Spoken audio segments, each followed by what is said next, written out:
Hello guys, in today's video I'm going to show you how to make a sticky post in WordPress so it always stays at the top of your blog. Let's begin.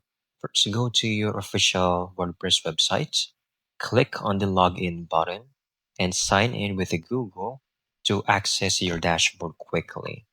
From there, I want you to click post over here, alright?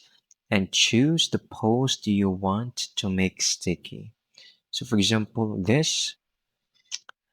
can easily click on the quick edit over here, and we can now look for the we can now look for the box that says make this post sticky. Okay, so over here, click on this box, and once done, you can easily hit update over here to save the changes.